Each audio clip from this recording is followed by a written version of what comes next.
Hello friends, welcome to Dhatri commerce classes. ಇವತ್ತಿನ ವಿಡಿಯೋದಲ್ಲಿ national eligibility test ಮತ್ತು ಕರ್ನಾಟಕ ಸ್ಟೇಟ್ ಎಲಿಜಿಬಿಲಿಟಿ ಟೆಸ್ಟಿಗೆ ಫಸ್ಟ್ ಪೇಪರ್ ಜನರಲ್ ಪೇಪರ್ ಅಂತ ಏನು ಕೊಡ್ತಾರೆ, ಅದಕ್ಕೆ ಏನೇನು ಸಿಲೆಬಸ್ನ ನಾವು ಓದ್ಕೋಬೇಕು ಅನ್ನೋದನ್ನು ಈ ವಿಡಿಯೋದಲ್ಲಿ ತೋರಿಸ್ಕೊಡ್ತಾ ಇದ್ದೀನಿ.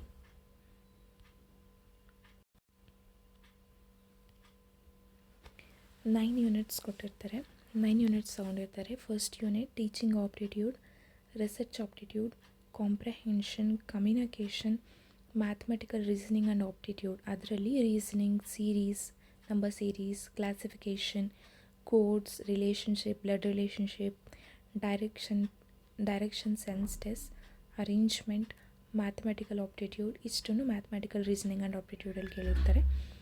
6th ಯೂನಿಟ್ ಲಾಜಿಕಲ್ ರೀಸನಿಂಗ್, ಅದರಲ್ಲಿ arguments and its forms, analogy, Indian logic, source of knowledge, Venn diagram, syllogism, assertion and reason, statement and arguments, statement and conclusion, statement and assumption, statement and course of action. ಇಷ್ಟನ್ನು logical ರೀಸನಿಂಗಲ್ಲಿ ಕೇಳಿರ್ತಾರೆ.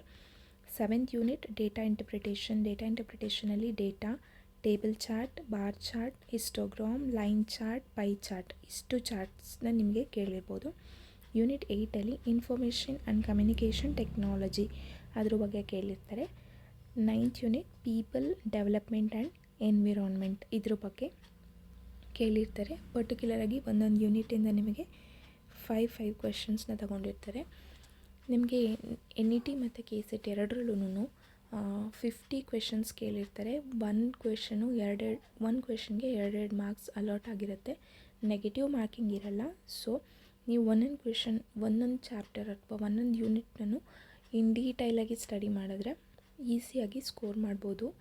Because ಒಂದು ಯೂನಿಟಿಂದ ನಿಮಗೆ 5 questions ಅಷ್ಟೇ ಬರೋದು.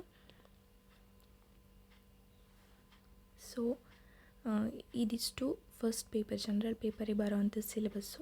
ಇಷ್ಟಕ್ಕೆ prepare ಆದರೆ ಈಸಿಯಾಗಿ score ಮಾಡ್ಬೋದು. ಜಾಸ್ತಿ ಸ್ಕೋರ್ ಮಾಡಿದ್ರೆ JRF ಅಂದರೆ ನಿಮಗೆ PhD ಮಾಡೋದಕ್ಕೆ ಗೌರ್ಮೆಂಟಿಂದ 30,000 ರೂಪೀಸ್ ಮಂತ್ಲಿ ನಿಮಗೆ ಪೇ ಮಾಡ್ತಾರೆ.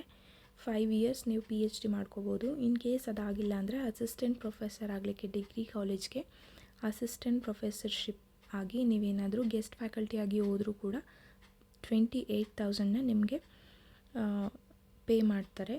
ಸೊ ಇವಾಗ ನೀವು ಡಿಗ್ರಿ ಕಾಲೇಜಲ್ಲಿ ಟೀಚ್ ಮಾಡಬೇಕು ಅಂದರೆ NET ಅಥವಾ KCETನ ಕ್ಲಿಯರ್ ಮಾಡ್ಕೊಂಡಿರೋದು ಕಂಪಲ್ಸರಿ ಆಗಿದೆ. ಸೊ ಇದಿಷ್ಟನ್ನು ಓದ್ಕೊಂಡ್ರೆ ನಿಮಗೆ ಫಸ್ಟ್ ಪೇಪರ್ನ ಕ್ರ್ಯಾಕ್ ಮಾಡೋದಕ್ಕೆ ಈಸಿ ಆಗುತ್ತೆ. Thank you for watching the video.